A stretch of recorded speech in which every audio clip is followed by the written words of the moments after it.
Yes, okay, so, owners, can you hear us now? Yes? Yes. Yep. Great, thank you. Sorry, we didn't realize you couldn't hear us. We should thought to check in before. So we have the owners of Summer House with us. We talked about what they're planning to do and realized that there are a couple, they have some math to update on the actual application, some of the percentages for the changes in the and the property sizes are different, so they're going to revise that. Wayne made a motion for us to defer with the ask to update the math, and so we need a second on that. Second.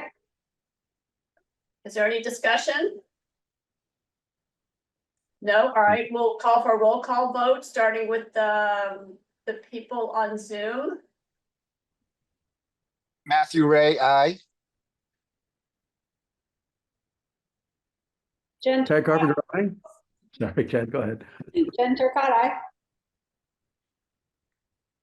Ted Carpenter, aye. Wayne Dennison, Kristen Rapp, aye. All right, the motion passes. So if you just want to update that, and then you'll see Wayne again at the ZBA. Sounds great. All right, great. Thanks. Thank you very much. I appreciate Appreciate it. it.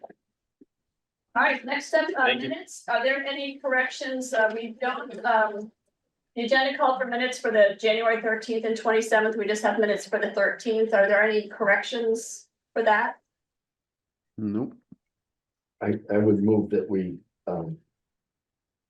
accept the January 13th, 2025 minutes as drafted. Any second? Do we have a second? Second. All right, do we have any discussion on the minutes? No? All right, we'll call for a roll call vote. Why don't we just stay in the same order so we don't have to worry about who's going to speak next? Matthew Ray, aye. Jen Turcott, aye. Ted Carpenter, aye. Wayne Dennison, aye. Kristen Raff, Kristen Raff, yes. All right, next up, we have just a general planning board administrative. So this is a chance for us to talk about anything that might have popped up. There's an email going around or that went out, let everybody know that the CPTC's annual conference will be March 14th. And that's at Holy Cross. If anybody's interested in going, it seems like they've got some great topics. Unfortunately, I will be traveling and won't be able to join. So Is it March 15th? I was March just gonna 15th. say that. what I said. 14. Oh, I'm sorry, March 15th, yeah. So Saturday. tag, and then if all 5 of us went, that could present an issue for a quorum. I won't be able to go, so that takes us down to 4. It's exempt from the open meeting law anyway. It is. for training. Oh, you did, okay, okay, never mind, okay. Good.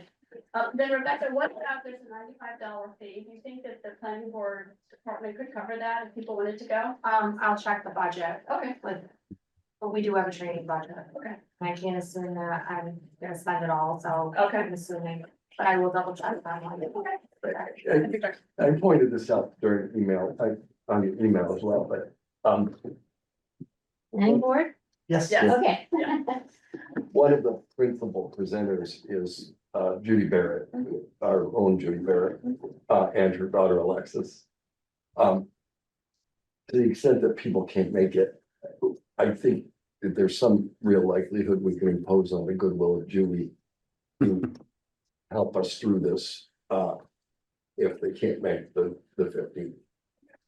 That's awesome. Because she's unbelievable in terms of the work she does on behalf of the town. It's only gonna be functional, quite frankly, finding space in her very busy schedule.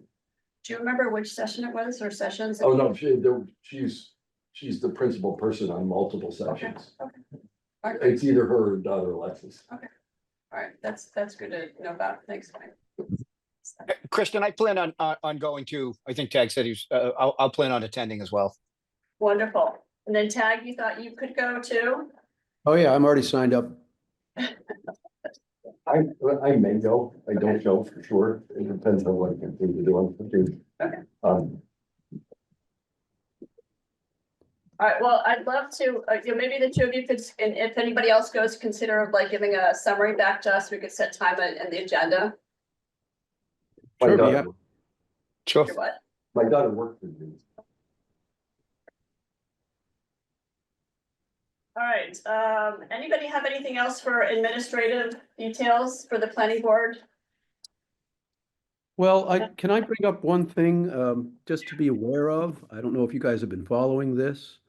But I guess in terms of something that we might want to put on an agenda in the near future, and there's a current open comment period on revisions to the 40B regulations.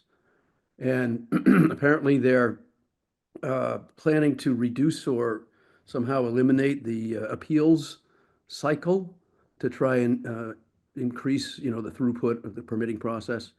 And they're also adding a new metric for municipalities called the Generalized Land Area Minimum, which sets a standard of 1.5% of buildable land area for subsidized housing inventory. So this is in addition to the 10% threshold.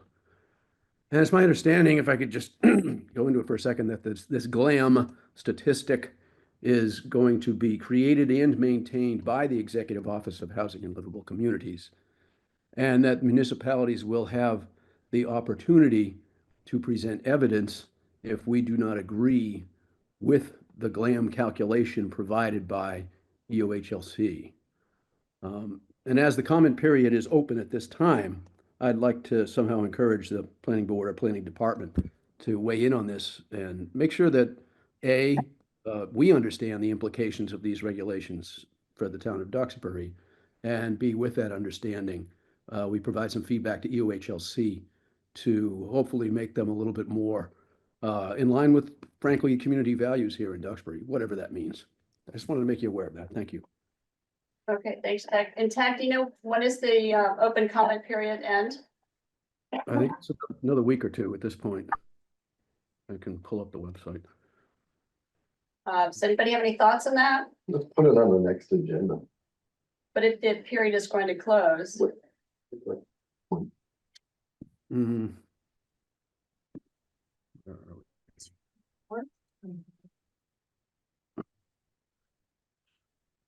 and Do you know Tag, the will it exact close? date? Pardon? Sorry about that. Do you know the exact date that the comment period closes? I'm trying to look that up right now. I have one broader comment. Hmm. It feels like we're tilting at windmills. I think that anything that we propose, the rules and regulations are already baked. That they're gonna do what they're going to do. That's not to say that the quixotic effort is not appropriate. It's just that I think that the regs are baked. Yeah, so it feels like that with the ADU after listening to town council. And she said that they provided 7 sides, 7 single sided. They didn't really take any of that into account, so I understand that. Tag, did you find that date by chance? Still looking here. Well, why don't you, when you find it, why don't you give us a shout and we can maybe move on with the agenda? Yeah, please do. Fair? Go ahead. Okay. All right, so next up is a recommendation to annual town meeting 2025 for proposed town hall local historic district. Guessing, is that why you're here? It is. All right, would you like to tell us a little bit about the proposed Okay, historic district? I mean, we did get the report, we had a chance to read it, but if there's anything like some highlights or anything you'd like Alright. to talk with us Alright. about. I'm Pamela Campbell Smith. I'm chairman of the Duxbury Local Historic District Commission. We were founded originally in 2006 as a study group and formed in 2008. We have 14 districts and 33 properties. And so we would be adding this one new property to it, which is the building next door, the old original Duxbury Town Hall, built in 1840. And it's a fabulous Greek revival example of architecture. And this would be a new district called Town Hall District. So not the building next door, but the next door to the. Oh, I'm sorry, I was Yeah, at the wrong place. Yeah, you're probably thinking you're downstairs in the mural room, right? Yes. Yeah, exactly. Gotta readjust it. And so the Massachusetts Historical Commission, Approved our preliminary report back in October. and they are We recommending, had our public hearing, February 4th. And then here we are. I was confused by the notion that it encompasses one structure on a portion of one piece of property. And why it isn't in fact spot zoning. Scott's. So Explain you it. just take one piece of land and you say, okay, this is zoned this way, and this is, as opposed to like a comprehensive look, like I actually. We have nothing to do with zoning. Well, But- yes, you do. You're putting an overlay district into the zoning bylaw. All right, but I mean, when we select, we are selecting based on its It's historical value. historical value to town, whether it's residential or commercial. Yeah, wait, I've actually been intrigued by the same thing, because I grew up in a historic town in Virginia. And we had whole neighborhoods which are dedicated to, and I've been fascinated by the fact that Duxbury's been trying, it sounds like they've been trying to get that up off the ground, but instead of doing whole neighborhoods. Okay, let me tell you about that. Yeah, so it's just, Did it's, you live here in 1989? no, Yes, and I, Uh-huh. So they originally started that okay. in 1989. Tag's listening, he can certainly add to it. And it was High Street, West Duxbury. And they went down the neighborhood and they selected 14 properties. And the residents were all told, the property owners, that this would be a historical district. And they came to town meeting and the property owners all stood up and said, I don't want anything to do with this.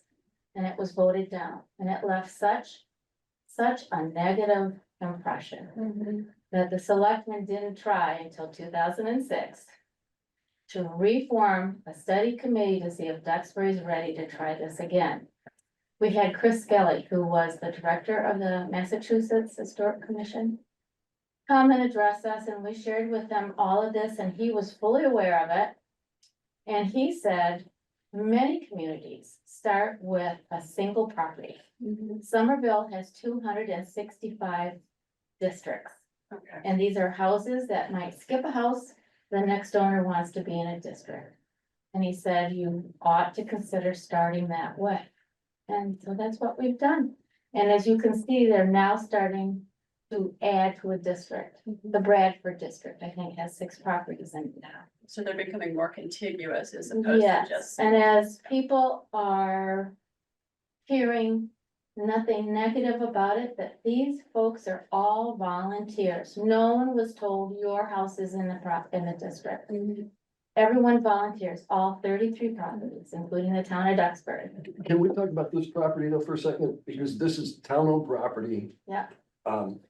Part of the district is a World War II monument that I can't, or World War I monument that I can't envision under any set of circumstances, any subsequent town official is going to destroy.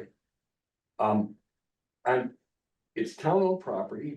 Why are we restricting the ability of the town and the future people in this town to make whatever changes that they think appropriate? Can't we be assured that the future leaders of the town actually look at this and say, hey, this thing has value, maybe we shouldn't tweak it? This, You know the history of the monument out there? I was on the committee.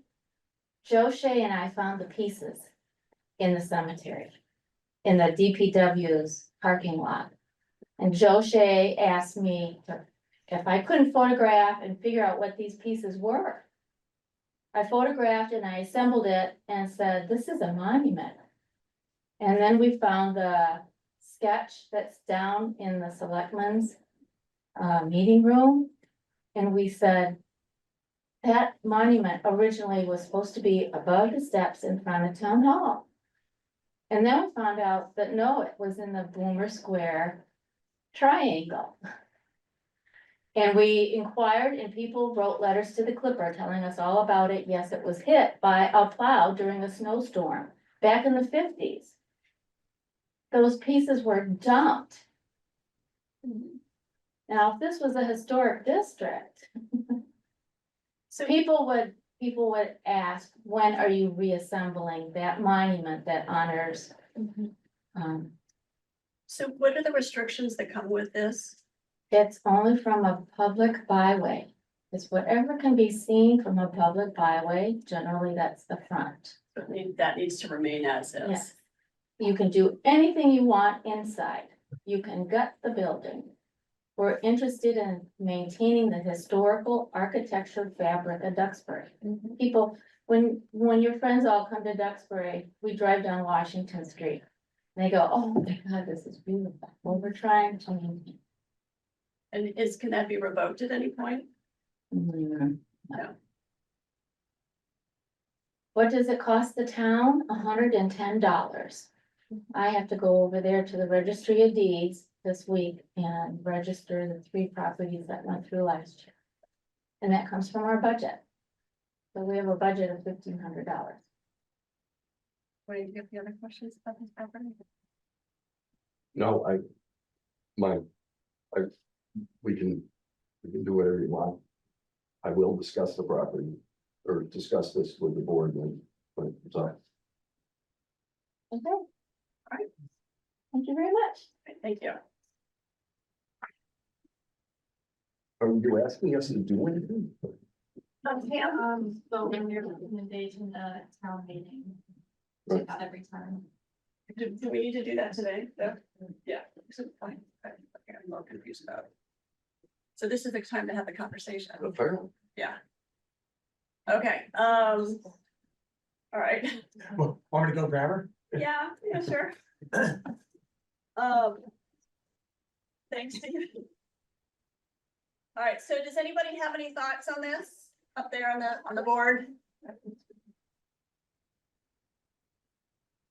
No, I mean, I guess I'm a bit indifferent. I know the historical designation will, in its simplest terms, applies to the facade of the building and not the interior renovations. However, it does, as Wayne correctly pointed out, and I think she confirmed, it's irrevocable. So once we do place this designation on it, now town property has been designated as historic and is it unnecessarily tying the town's hands because it's unlikely the town's gonna destroy the building at any time. But I don't have a big issue with it. It's just a question of, do we want to recommend this step?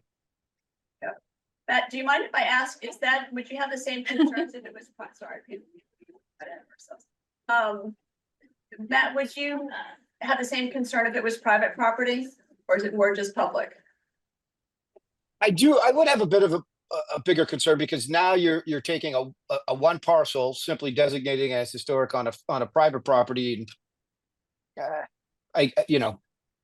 tying, I guess at that point, it's up to the property owner's discretion as to what they want to do with their property. Obviously, by doing so, it will hurt could potentially still the value of it going forward. But in this instance, I think given the use of the property, it seems highly unlikely that, anything would be done. But put it this way, any designation as a historical building would not, in my opinion, probably be detrimental to the town's future uses or even interior renovations inside. Jen, do you have any thoughts? I'm wondering if the portion that is to be designated as a local historic district needs to be subdivided off of the remaining parcel? I think, did you understand? I think, Jen, would you mind saying that again? It was just a little hard to hear on this end. She asked whether the small portion that's gonna be designated needs to in fact be subdivided in order to make that designation. Because it's all on time property, and so pull it out. It's all on one piece, it's all on one parcel. I don't think it needs to be. Last town meeting, there was just one building on. Isn't the Roger. historical designation, Emily, isn't it building specific instead of parcel specific? Do we know the answer to it?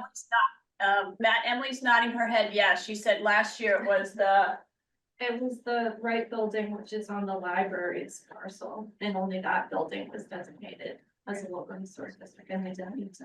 Yeah, if I may, I could add a little to this. The fact is that the article includes the map, and the map delineates the district.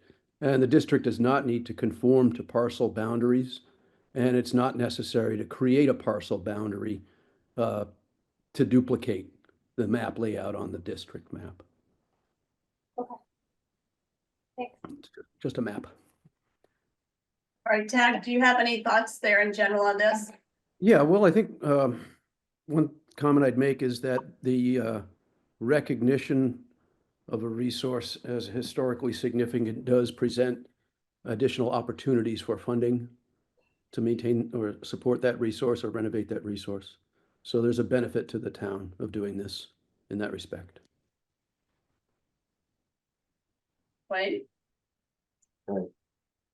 I have real concerns that an overlay district that consists of just a portion of one parcel is not appropriate zoning. Let me ask you this. So if we as a community decided we wanted to preserve the historical parts of Duxbury, how would you recommend we do that? We can choose to do that by doing what we're doing here. But if you're gonna do a zoning overlay, I am not a big fan of house by house. I understand the concern that was reflected in the High Street issue. I remember being involved in that issue. And that in order to deal with this on a going forward basis, they've made it completely voluntary. And which seems to me to be a reasonable way to approach it, but I'm not sure that and I guess, I mean, if the town wants to do this, they have to vote it in at town meeting, and therefore the town has made it voluntary as well. I think it just in substantial measure thinking unnecessary, but nonetheless. I think from my perspective, having grown up in Virginia so I grew up in Alexandria, Virginia, which is where George Washington was born and lived, and Mount Vernon is currently. And so we had a neighborhood called Old Town, and it was an historic district. And so all the houses, all the property there it had restrictions on them. And I kind of grew up with that, thinking that was sort of normal, that like you had these big districts. So but because that was in place, that went into place like in the 70s, and that was before a lot of urban renewal happened. And so as a result, that Old Town is kind of captured, it's like a step back in time. But it was a determination that was made by the community, and I think that it's become a special place because of that. So I kind of walk into that with this perspective. I see the value of that. I do understand the spot zoning. I would be concerned about that too, but I do appreciate the fact that it's a voluntary opportunity, voluntary for the current unit owner, not for the next one. Yeah, and yes, sure, go terms ahead, of Tag. I know that when the Wright building was discussed, and I think this came up at the library as well, the concern on the part of the town administration was that having an expansive overlay district of local historic district would sweep up a lot of land. And there was concern about what the implications were for any improvements the town would want to make to the land. And in order to mitigate that concern or minimize that, the decision was intentionally made to shrink the boundaries of the district to just encompass the building in a small border around the building. And so that's basically the town's policy at this point, as I understand it, as far as these go.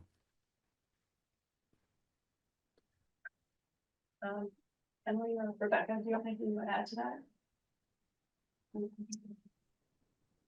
Anybody else have any other thoughts, questions? All right, do we have a motion to move this forward or not? A motion to recommend to annual town meeting, is that the motion that we're considering? I think so.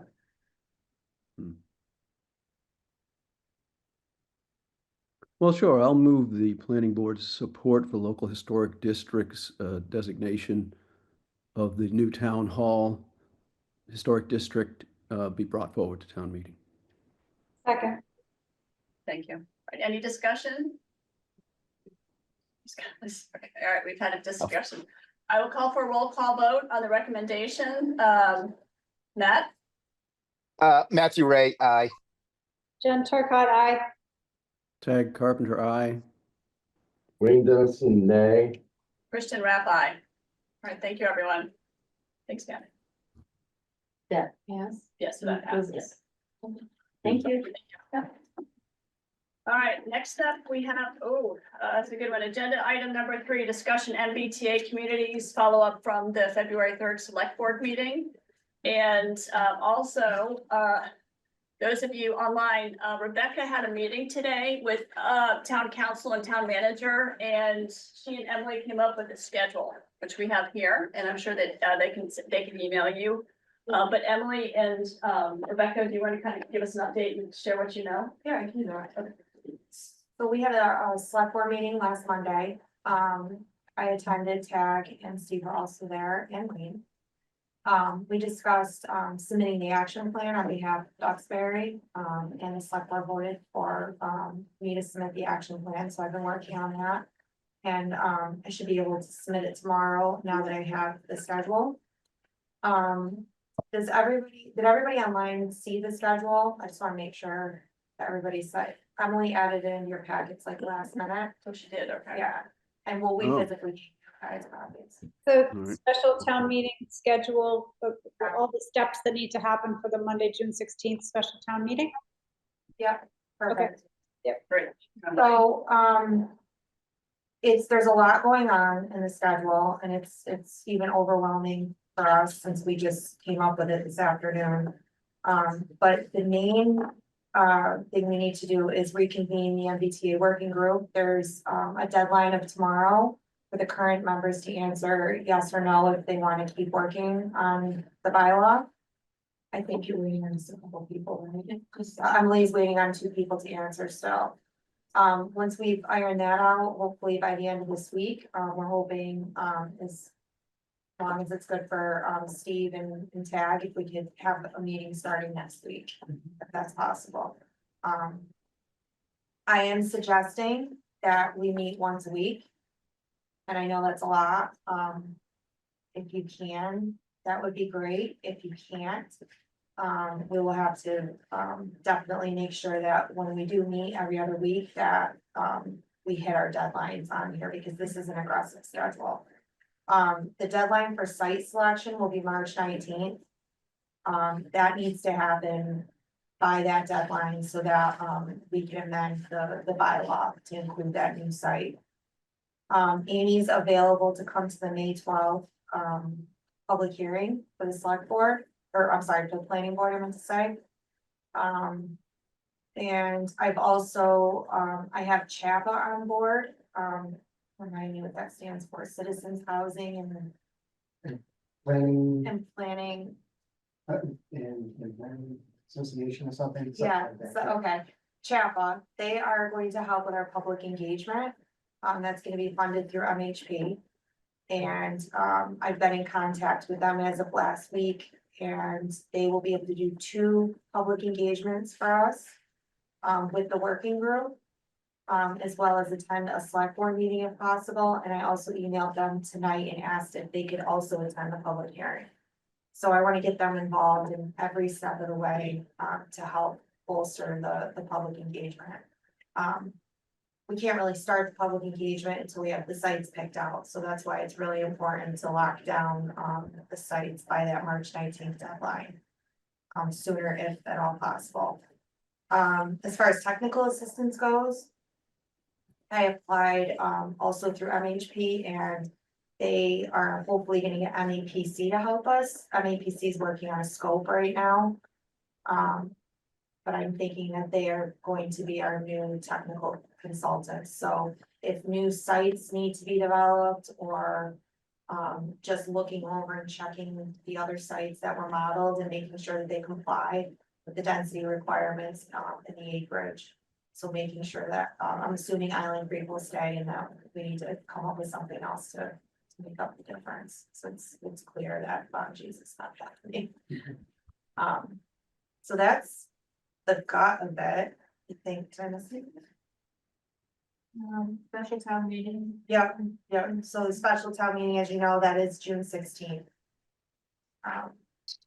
So we've counted backwards and that's how we've come up with this schedule. It was stressed today during the meeting by Amy Fussell that we have to stay on this schedule. There's really no room to drag it on. We can't drag it on, so we have to be efficient during our meetings. Do you guys have questions for me or? Is the MBTA zoning warrant the only one on the scale, on the meeting schedule for the special town meeting? As of this second, yes, but I believe we're going to add ADU. And possibly inclusionary zoning amendment that MAPC has been working on and. So that one's a possibility, but ADU most likely. We haven't counted back that schedule yet, as far as public hearings with the planning board and all that. But we'll need to do that too. It was important. Hey, Wayne, sorry, I had a question. Wayne, you're closer to this than I am. Do you know, have any of the municipalities that didn't pass or didn't comply by December 31st, are there any pending legal challenges to the emergency regulations? I believe there are people in Milton taking a run at the emergency regulations. Interesting. Okay. In Winthrop, one woman in Winthrop, right? But there's a lawyer in Milton that's working on them too. The emergency regulations. The EOHLC has the ability to declare emergency regulations under certain circumstances. And the argument is the circumstances were not that it was merely political expediency and who knows? I mean, it's. Yeah, what they say was a public health emergency because of the lack of housing. That's not what it says in the declaration. That's the problem. Had they said that, I think that charge would have been very difficult to maintain, but to answer Matt's question, I know of at least one case. And the reason I asked is I think that's going to play into the public discussion and some of the false narratives and the uphill climb from a public discussion perspective that we're going to have.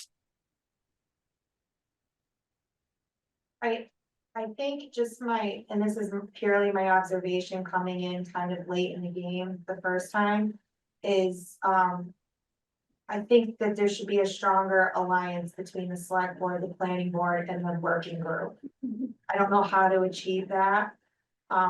It's, but I felt like that alliance wasn't clear to the public. Which, and it's fine, everyone has their own opinions, but I think if you truly want, I guess you really have to think, do you really want this? And I guess we kind of know the answer, but you have to be in compliance at the end of the day. So whether that's choosing sites that you think are never gonna get built, or embracing the housing crisis, or maybe a little bit of a blend of both can be achieved. I don't know the answer to that. But I think working together, and having an alliance with the select board and the working group and the planning board is very important. And it's very important to portray that to the public. So I agree with Rebecca. I think that's, and I think the chapel will discuss that as well with you. I have them so that they can come to a working group meeting and introduce themselves and talk strategy. As soon as I get the schedule. I don't remember specifically how we came to the point where one of those properties was included when the discussions, at least among the planning board, seemed to be centered around what I call paper compliance. And then over time, there was the inclusion of a property that was going to result in real, in all likelihood, was going to result in real development. Who decides what properties get included? Yeah, so I was, you know, gonna ask you that because I think that strategy again should be where everyone is somewhat included. So I don't know if that would be somehow of a meeting with the working group and the planning board, or maybe a member from the select. I don't know the answer to that, other than all those three groups have to be on the same page with the property selection. Right. Yeah, if I may. Oh. Wayne, to answer your question, at that time, we had Paul Halkiotis as our planning director. And the site selection conversation between the working group and Paul Halkiotis led us to the conversation about Bonji's, because he had spoken with the owners. And that's where that came from. So, And then I think to follow up on that, Wayne, I think what happened was the working group went down that direction, then made the recommendation to us and to the planning and to the select board. That's right. Steve Camp, 265 West Street, chairman of the working group. That's basically how it did go down. We did discuss, Paul had included Bonji's for us to consider as part of our work. We did look at other sites as well during the course of our initial site consideration. But we did wind up settling on the Bonji's as the, shall we call it, the non-Highland Creek location. Based on the work that he had done with the consultant to that point, and the recommendation, and as Tad had indicated, the conversations that he had had with the ownership. So when I came to the board, this planning board, when Chris Ryan was the planner, the discussion had really centered around, we were going to designate areas that are already fully developed with the expectation that there would be minimal disruption based on the MBTA Communities Act bylaw. And at some point, and I guess it was a function of the interim town planner, that approach was not followed. I think that this board ought to be at least in a position collectively, not on an individual basis, but through a real discussion by this board as to giving the communities group some direction as to what the approach should be to this ultimate problem, because we have a state law compliance problem. And I think that this board should be involved in that decision-making process. To the extent that we can also engage the select board, that's great. But I was absolutely impressed by how hard the MBTA working group worked and how thoughtful they were, and how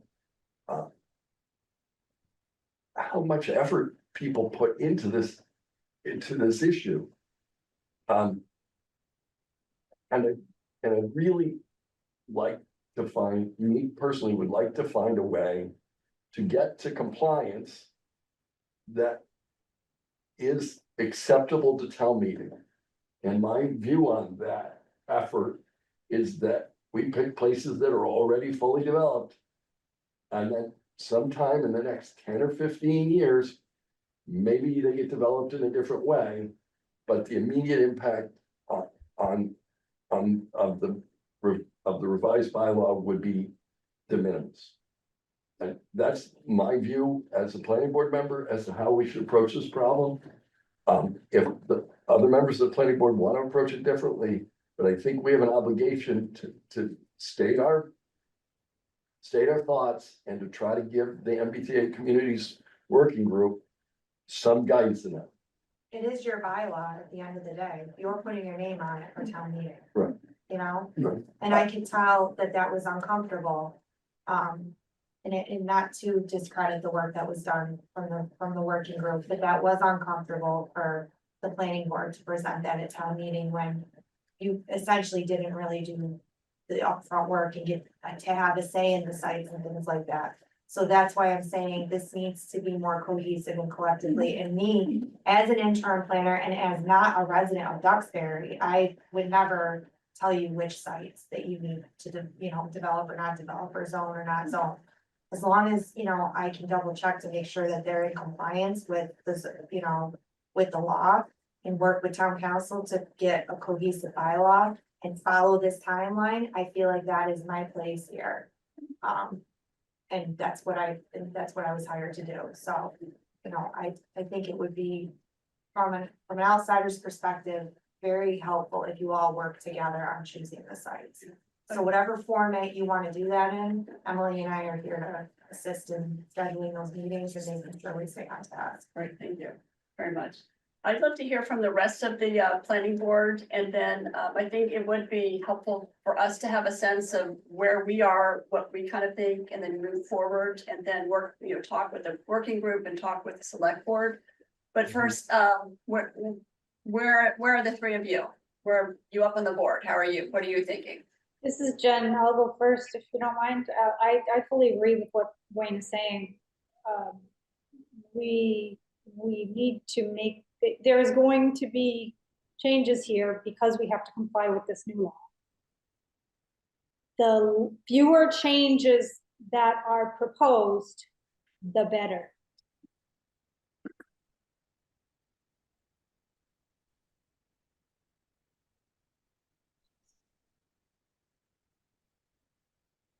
I can jump in, Jen, after you. I agree with Jen and Wayne as well. I think, I think the town spoke pretty clearly at the last special town meeting as to the thoughts and opinions as to the MBTA zoning act. I think what we need to do is designate parcels that are going to be the least disruptive to the town, but get us to compliance, recognizing the financial implications that the town is going to have if we deny this and are not in compliance after June 16th.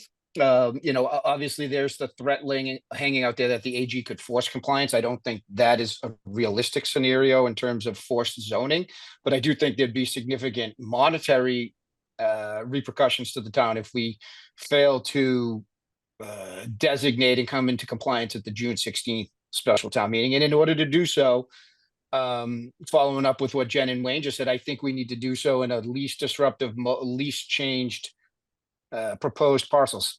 And that's not to say that later on, after we come into compliance in the next couple of years, if we want to expand additional zoning, if that's the wish of the town folks to include affordable housing areas, we can do so. But I think for purposes of coming into compliance, we need to do, we need to take the least disruptive in the, scenario that we can, while it does get us into compliance with the regulations. Thanks, Jen. Thanks, Matt. Tag? Yeah, and I echo the same sentiment. And I think, Wayne, you're on the right track. I want to amplify that a little bit. I am concerned. I want to ask Rebecca, first of all, on this topic of site selection, why the decision was made that had to be the first deliverable and that there couldn't be any public input prior to that decision, because that's kind of the mistake we made the first time. What's Yeah, wrong? you'd actually anticipated the next question I was gonna ask is why don't we have public participation Ahead of prior to site selection? can do Yeah, that. that's what I'm getting at, yeah. Because it is a public conversation, yeah. Soon, we can do that.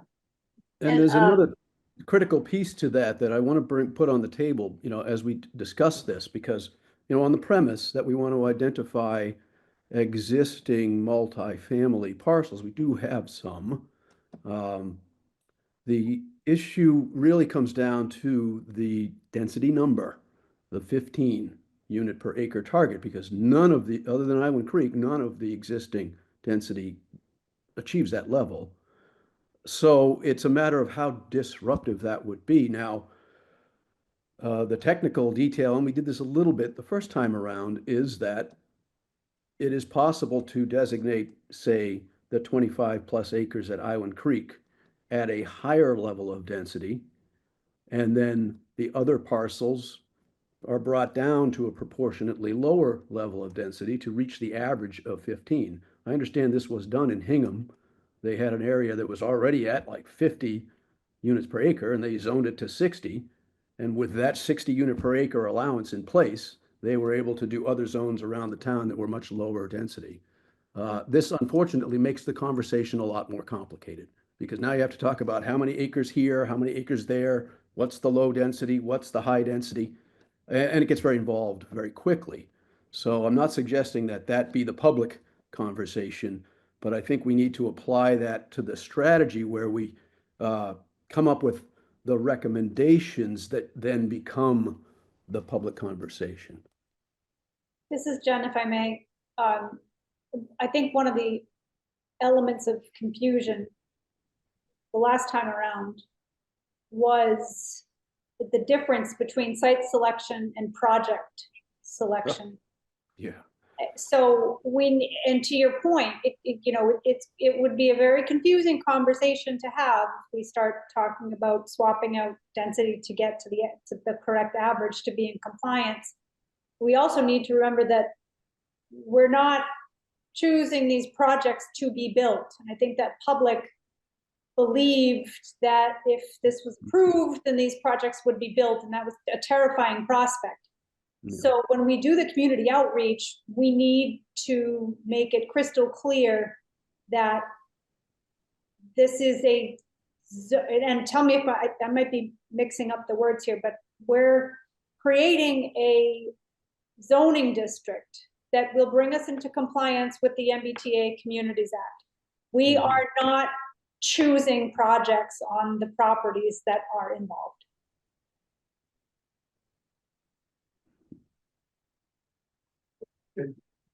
I think Jen's comment is a really good one.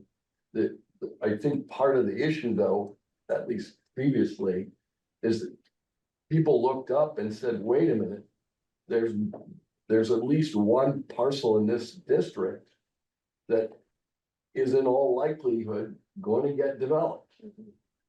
And I think that was the sticking point.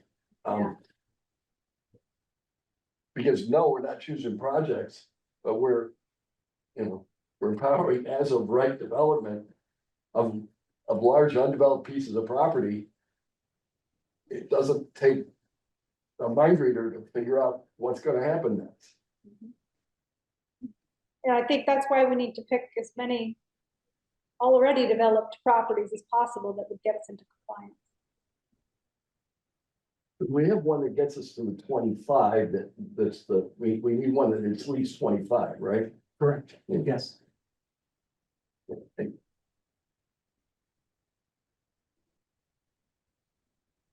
I will say an issue, time-wise, and I'm not saying not to have the public participation for the site selection, but that is an issue time-wise, because if you're gonna look at new parcels, I don't know if you are, or if you're just gonna look at the ones that were already modeled. We don't have a technical consultant yet to help do the modeling. So.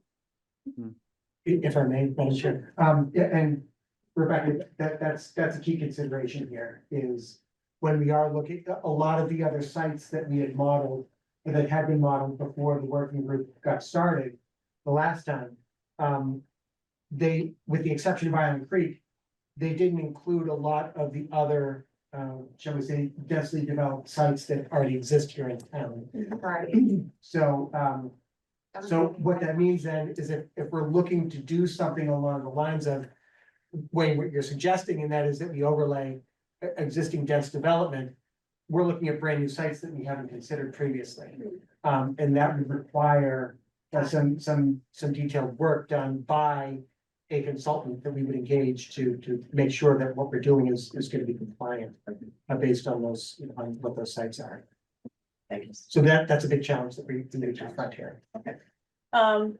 I wanted to say that I agree with the planning board members here. There are a couple of topics I kind of wanted to make sure we've got in front of mind. One is that we agree the town spoke clearly. People want as few changes as possible. We want things to be as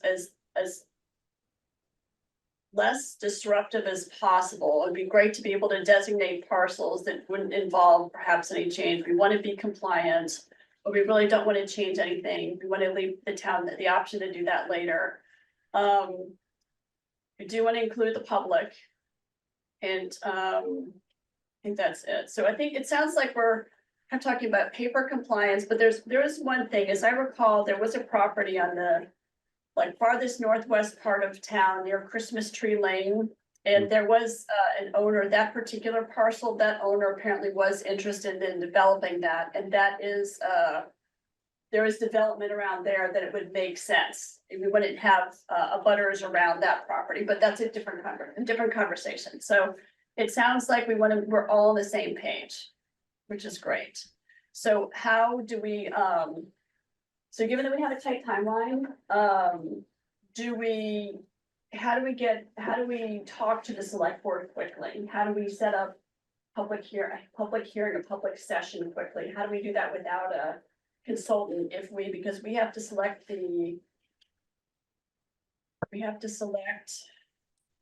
the sites by March 19th.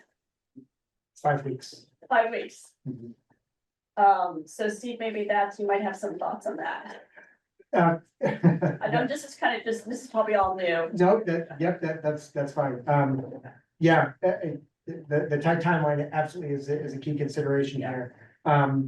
You know, my concern is, and coming back to what Tad was suggesting earlier, it would be really helpful if we were able to, and this may not be possible, but it would be really helpful if we had a collection of sites that we could consider, that we would be able to put out there as options for consideration, kind of containing, if you will, the possibilities that people would, public hearing, people could say anything they want, but we could guide the discussion if we had a set, of sites that we could, to give them to really focus the discussion. And then really, guide the working group, try to finalizing them and narrowing them down. But again, I don't know if that's possible for us to have sites in mind that we could propose for the public to consider, that we would be confident at the time we would be engaging with the public. Yeah. That would be, that would be conceivably feasible, for compliance purposes. So, but I guess I would put it out for conversation. Would it be, would it be advisable, would it be reasonable for us to consider to just look at sites ourselves without having done the detailed modeling? We could put some sites out there, just have them out there for consideration, get people's input on them. Right. At least we've guided the discussion. And, we're obviously not committing at the public outreach to, particular decisions. This is really just getting your insight, the public's feedback on what we think of these as possibilities. So I propose that as a possibility here. I haven't looked at the modeling calculator because I came in here late into the game, but I mean, maybe we could play around with the calculator ourselves too. The one that they Yeah, got on the website. I mean, I have not looked at it because all that was done after me, but I don't know how complicated it is. I know Amy Westland has said that it is kind of complicated, but I haven't looked at it myself, but we could maybe play around with it.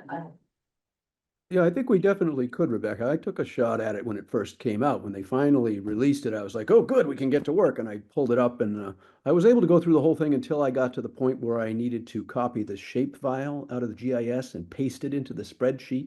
That's the most involved part, frankly. Okay. So, there's some other technical stuff. Since if you have access to the GIS admin console, you can do that. I think the main thing, just in terms of your question, Steve, of can we just pick sites? I believe if they're dry, then that's a reasonable approach. The main thing about the modeling is that they want to exclude wetlands on any of the parcels. So if we know that the target parcels we want to consider are none of them have wetlands on them, I think the modeling exercise is a simple checkbox. So Tag and Steve, did you have a list from Chris Ryan? He had prepared a list of 10 sites, Yeah. that we would consider, Bonji's and, keep calling it Bonji's site. Right. The Bonji site and Island Creek were two among the 10. Right.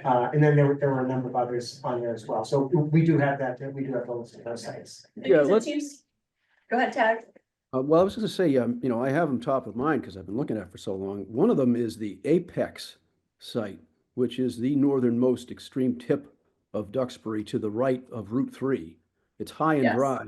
It abuts Marshfield. There's actually a major development in Marshfield right next to it. But it's remote. Obviously, there's nothing there. Right. So, you know, when you talk about a paper compliance strategy or just finding land, you know, that Right. might be considered a low risk option. But it's right on the power line, so it's not desirable as far as living, a place to live. Jen, do you remember, wasn't there, I think that came up and there was some discussion that there was perhaps a lawsuit around that site? There's a lawsuit around a different site. It's not that. It's not that one. The one that's way up in the right-hand corner of Duxbury is not the one that, there's a site that the town and the developer are at issue, with over near Duck Hill. That fight is, Okay, that's the fight over there. okay, so it's So- not, It's Webster Street, right? Webster Street, 40B, that's been in Yep. litigation for like 20 years. It right. straddles the town line, yeah. Yeah. Yeah. Right. Because Tag, I think Chris had identified that particular property for all the reasons you just mentioned. Mm-hmm. I think it butts up to the Pembroke line as well, Yeah. or Marshfield line, sorry, Marshfield. Yeah. Yeah, it's right at the point. Yeah, I mean, when we started with the working group, the three sites that were in the short list were the Island Creek, the Congress Summer Street site where the Christmas tree farm is, and a Temple Street site right next to the highway, which is near Harlow Brook. And I think that was kind of the assumption before the working group was formed, that we would target those three sites. Okay, Now, can recap the discussion we had at that time was that those two additional sites, the Summer Congress Street and the Temple Street site, would very likely be built.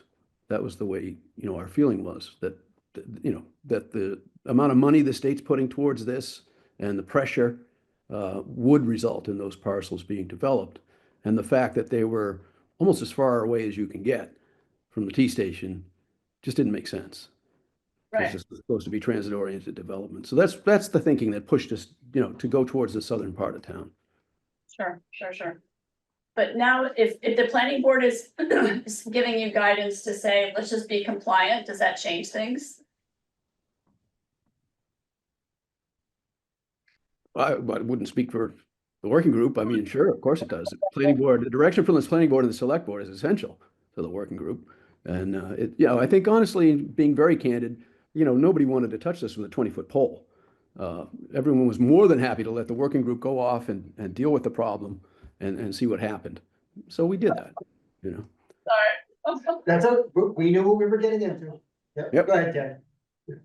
I do think, though, to circle back to our earlier conversation, if we start to go down the road of designating open parcels that are very likely to be built, we're gonna run into, maybe not on the same scale, the same issue we ran into with Bonji's. And I think we need to circle back, as we talked about earlier in this discussion, are there already developed properties that we can designate to get to that paper compliance in Yep. order to get this over the goal line? Fully agree with you, Matt. Yep, so the Matt- three, I mean, if I can maybe accelerate the conversation a little bit, and this obviously will take place in the working group and hopefully will appear in the public and circulate between the select board and the planning board and the working group and it'll all be on the up and up. But in terms of areas that have density today, you know, the biggest one is the village at Duxbury on Kingstown Way, right next door to Bonji's. There's 200 units in there. Yep. So that's sort of the top of the list as far as density goes. And then you have obviously the very small Chestnut Street, you know, the Housing Authority parcel, which is 18 units per acre or something like that. And then from there you go to South Street to the apartments, the Schofield Apartments. Again, down the southern end of Kingstown Way. Bay Farm possibly? Yeah, you get into the condos, those are a little less dense, but you could include some of the condos as well, yeah. So is the idea there, let's say that if there are call it like 5 condos per acre, we could bump that up to 10 condos per acre, just overlay that existing development. I think so, yeah. Yeah, I mean, you almost, because you have that calculus of how much land area and how much density. Since we don't have a lot of land area that has the density today, I think we would end up coming up with several grades, you know, a 5 and a 10 and a 15, and maybe there's a 30. Maybe we go up to 30 at Island Creek, you know, just to up the average so that we can do lower density in the other places. And just to be clear, I was at the select board hearing on the 3rd. And was asked by the select board what my view was on this. And actually just said the same thing they said to them. Thanks, Lynn. So I think just to recap and next steps, I think just keeping everyone posted on when we get technical assistance and having a meeting scheduled for the MBTA working group. I think really is next to crucial steps. Yeah, I think it would be helpful maybe if the planning board and the working group could get on the select board agenda as soon as possible. Yeah, That would be helpful. You could convey this message to them. yep. It's a good idea. I can email Nancy tomorrow about that. Does that sound good to everybody? That sounds Do good. that? Madam Chair, if I may, so Rebecca, you'd suggested having a, the first meeting of the working group 2.0 next week, perhaps. That would be a bit tight. I agree that it would be great if we could meet at that time.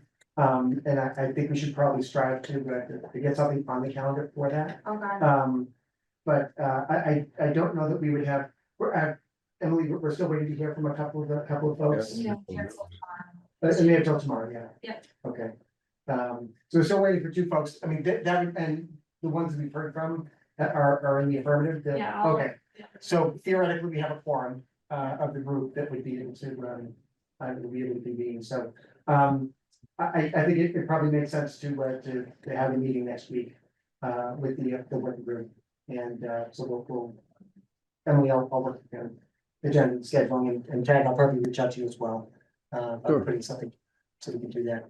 And then it'll be rather open-ended agenda that we have, but we'll at least convey a lot of this, the working group members, what the what our revised charge now is going to be. Yeah.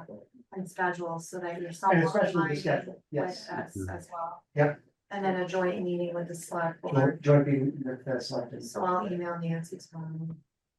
So Steve, I take it this means you're going to continue, so thank you. Oh, my goodness, yes, I until this thing is concluded one way, definitively one way or another, I'm in. So, Right, thank you. yes, sure.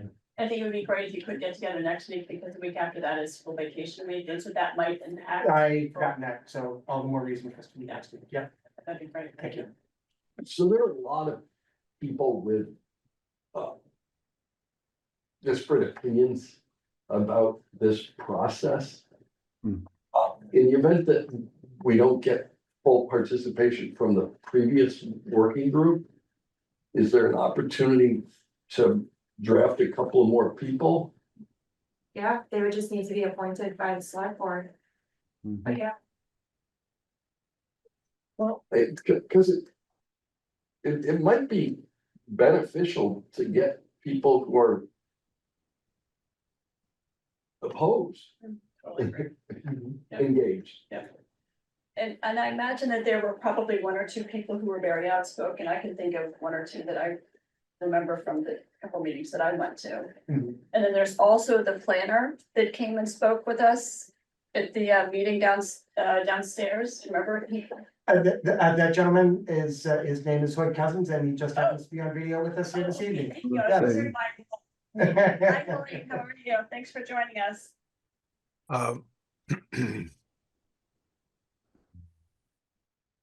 Happy to join you.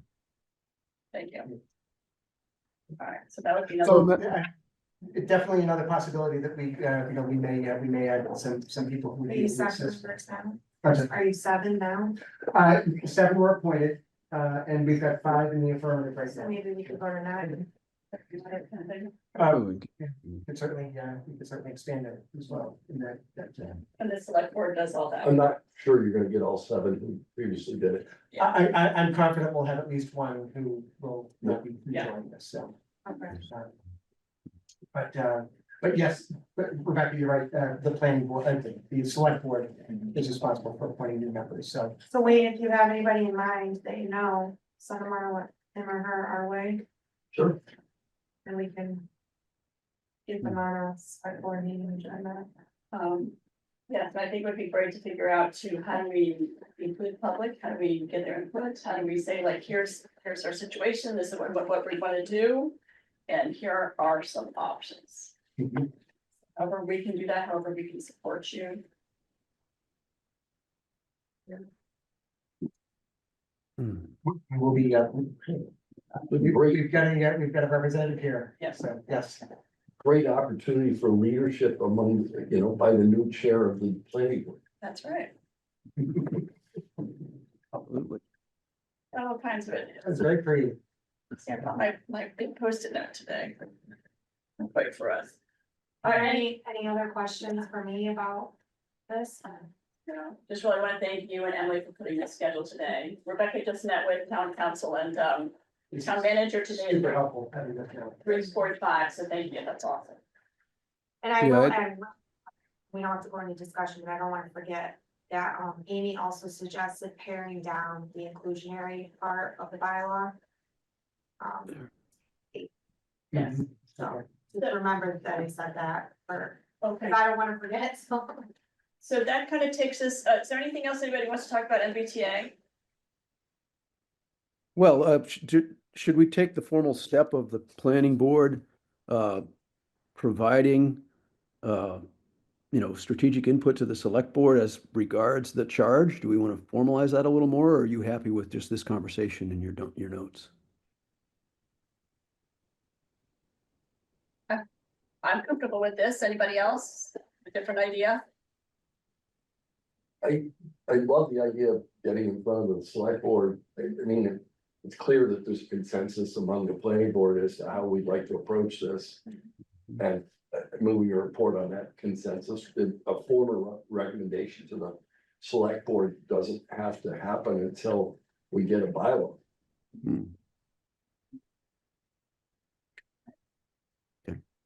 So sorry, Rebecca, since we will need to worry about, we also want to include ADU and IC on this as well. Could you mind asking Amy where she is with the recommendations?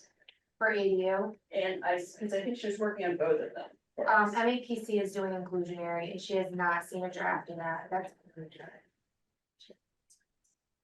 Did you, We keep following up with MAPC, it's a slow response from them. But as far as ADU goes, she's already coming back March 10th. okay, And I had Jim Wazalewski, I got confirmation from him. He'll be here March 10th, right? great.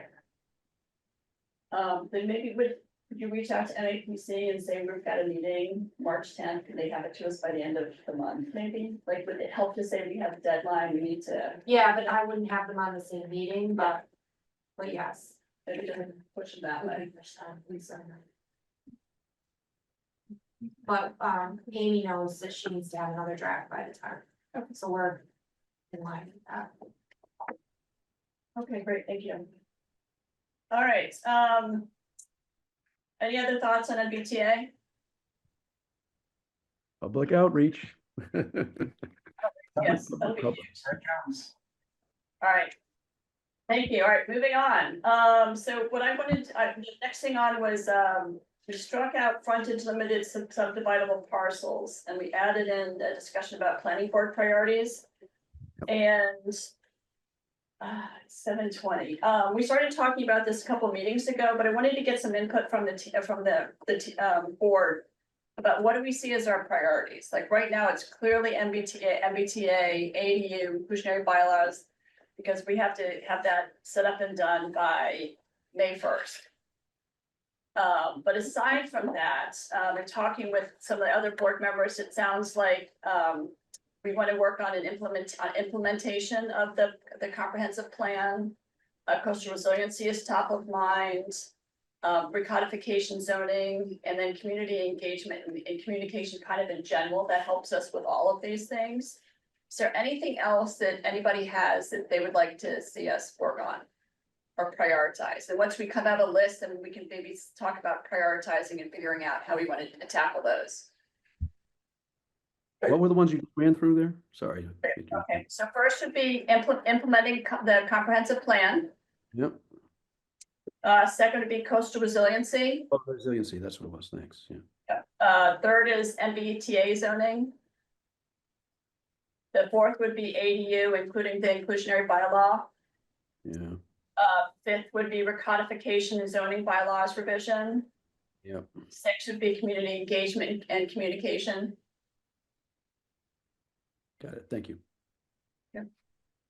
Wayne, you were gonna say something? Well, my interest in the zoning revisions goes beyond recodification. It's the whole revision, the revision. I think and this is not near term because we've got to deal with other things. Yeah. In the near term. Yeah. But I think we have to have a discussion about whether the residential compatibility district definition makes sense across the town. Because there's so many properties, especially in the northern part of Duxbury along the water, that by definition in any circumstance are going to be non-conforming. And then you have over and over and over again the application of the rules to pre-existing non-conforming uses, including what I think of as an almost unworkable, what people call the 3% rule relative to very small parcels or relatively small parcels smaller than half an acre.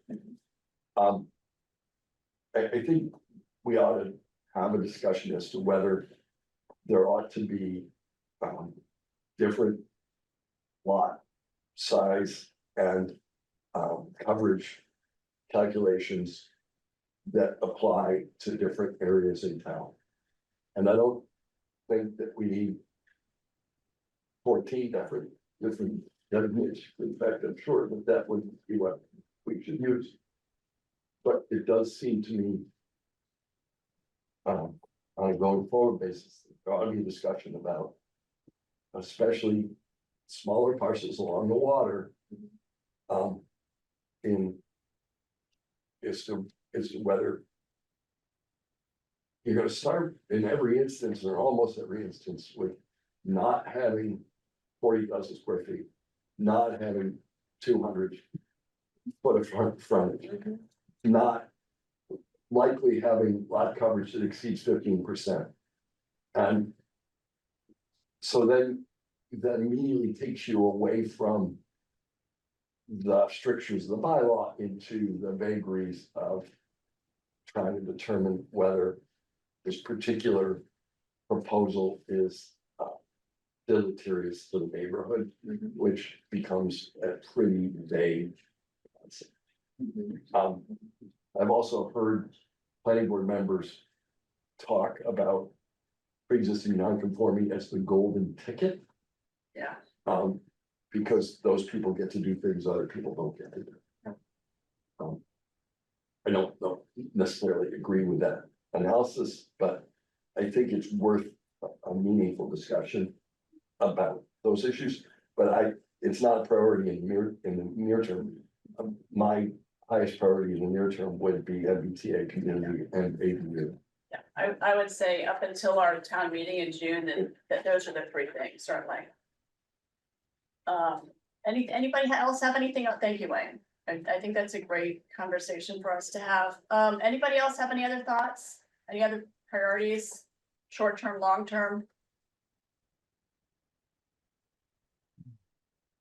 I think short term, our plate is pretty full. in terms of what we have in front of us. Long term, when you discuss implementing the, Envision Duxbury directives that were contained in that, I'm assuming that includes trying to best find a way to address the affordable housing for seniors that are looking to downsize. And that was one of the bigger topics that came up in Envision Duxbury. So I assume that would fall under that umbrella.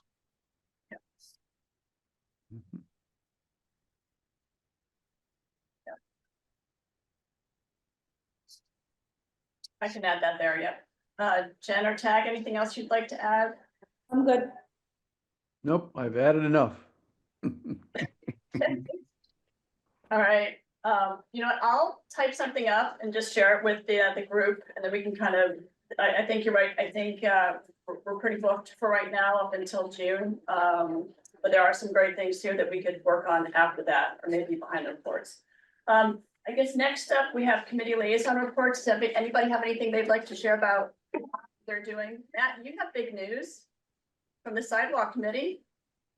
I do. I actually had to miss the meeting at the beginning of February, but yeah, no, these, as everybody saw in the clip, that the $500,000 grant was approved for the sidewalk. Emily, you may probably have more information than I do, having worked on the application, and I missed the February meeting. But yeah, the 500,000, which was great, given that I think there was some uncertainty over that, given where we stood, the town vis-a-vis the MBTA Communities Act. So it's great news that the 500,000 was approved. That's awesome. Thank you. Oh, there were two other priorities I wanted to talk about. One is Tag, you kind of hit on this, the frontage, the subdividable parcels, the frontage issue. I think we're going to see that again and again. I think that would be worth us talking about.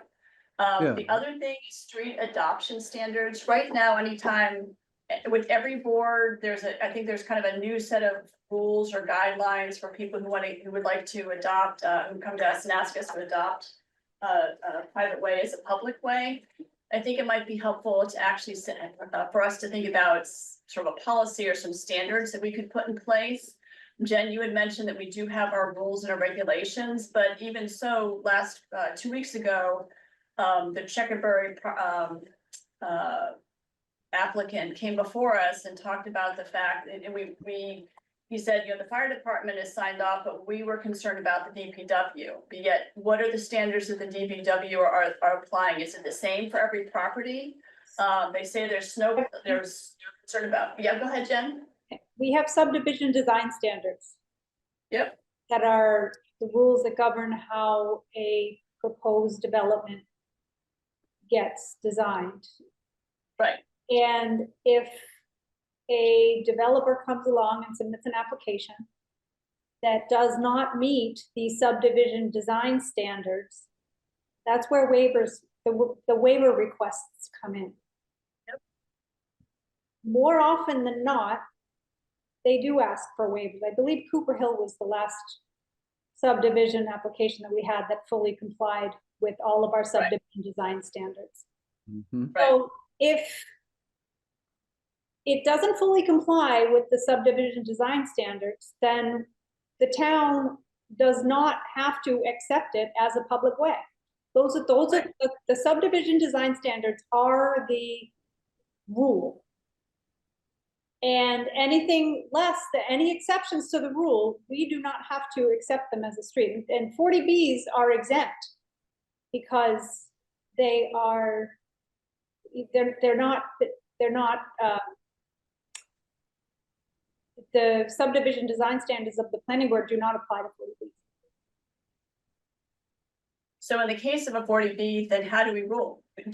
Are they exempt from since they're exempt, does that mean that they're eligible to be a public way? I guess that's the case. It's the subdivision design standards do not apply to a 40B. Does that mean they're exempt in terms of the design? Yes. Yes. But they are not exempt in terms of street acceptance. It's up to the board and then the selectmen and then town meeting. Right. But we relied on DPW 2 weeks ago, and I think every single time, as I recall, every single time we've ever asked them if they would consider bringing on a street, they almost always say no, because they Because talk. it's more work for the DPW. Mhm. Exactly, yet as a property owner, that neighborhood is bringing in hundreds of thousands of dollars of property taxes, and so I would imagine, in theory, then DPW should also be getting funding from those houses, so if in fact they do meet the standards, if it hadn't been a 40B, why are they not eligible? Does Because that make almost sense? none of them meet all the standards. So, but we don't have a policy, and so I guess what I'm saying is every planning board that comes in kind of looks at this a little differently, so would it be better No, for you? no, they don't. With all due respect, the policy is the subdivision rules and regulations.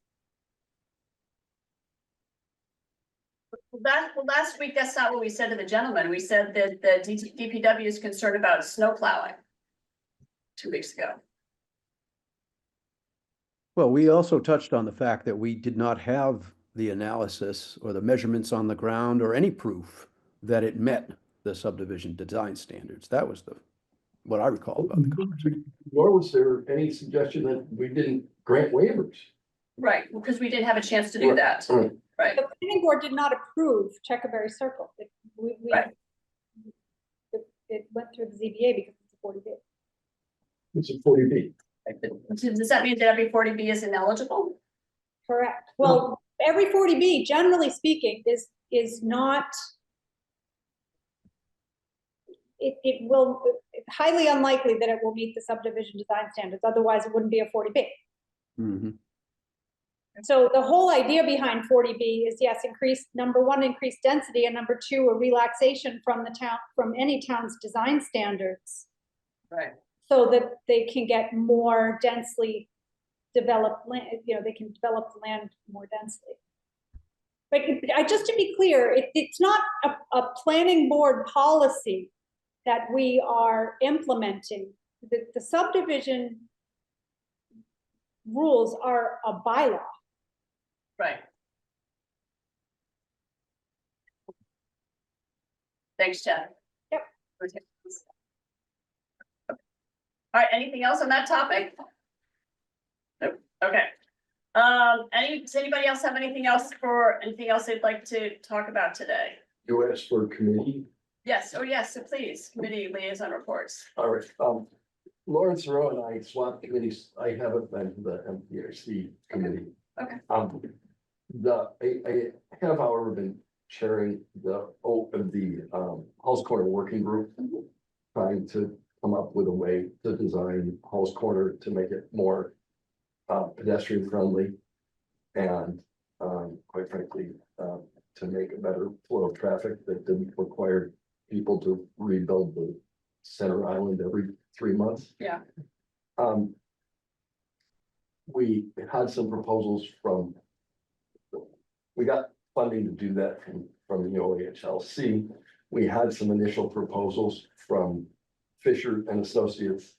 The working group was appreciative of the work, but most of the proposals resulted in significant reductions in parking that would adversely affect the businesses in one of the very few business districts we have.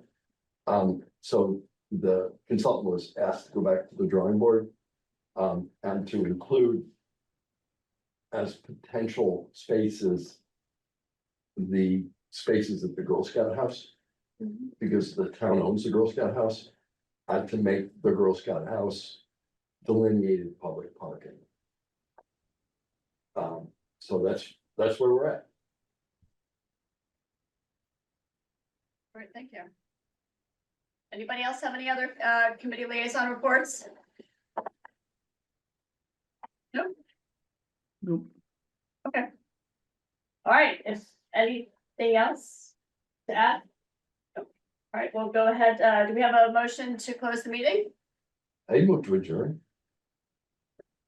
Have a second? I'll second. All those in favor? Roll call vote. Matthew Ray, aye. Jen Turcott, aye. Ted Carpenter, aye. Wayne Dennison, aye. Kristen Rath, aye. Thank you all.